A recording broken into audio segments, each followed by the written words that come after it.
S I N okay အဲ့ဆိုရင်ကျမတို့က C ရဲ့အတန်လေးကအကုန်လုံးသိထားပြီးတဲ့အတိုင်းဟုတ်ပြီနော် O U ရဲ့အတန်လေးကကြတော့ U အတန်လေးနဲ့ယူလိုက်တာပေါ့နော် U ရဲ့အတန်လေးက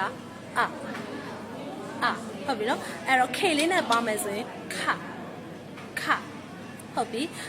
ဒီနေရာမှာကျမတို့က S ရဲ့အတန်လေးကို U လေးနဲ့ I လေးဆိုတဲ့ဒီသူတို့နှလုံးကြားထဲမှာရှိတဲ့အတွက်ကြောင့်မို့လို့ S ရဲ့အတန်လေးကို Z အတန်လေးနဲ့ယူရမှာပေါ့နော် Z ရဲ့အတန်လေးကဟုတ်ပြီနော်အဲ့တော့ကျမတို့ကရှွားလေးနဲ့ပေါင်းပြီးတော့ N လေးနဲ့ပြန်ပြင်မယ်ဆိုရင် Zan အဲ့တော့အကုန်လုံးပေါင်းလိုက်မယ်ဆိုရင် Kazan ဟုတ်ပြီနော်အဲ့တော့ကျမတို့ကဒီ first syllable မှာ stress လေးဖြည့်လိုက်မယ်ဆိုရင် Kazan အဲ့ဆိုရင် C O U S I N Kazan အဲ့လိုလေးဖြစ်သွားပါတယ်ရှင်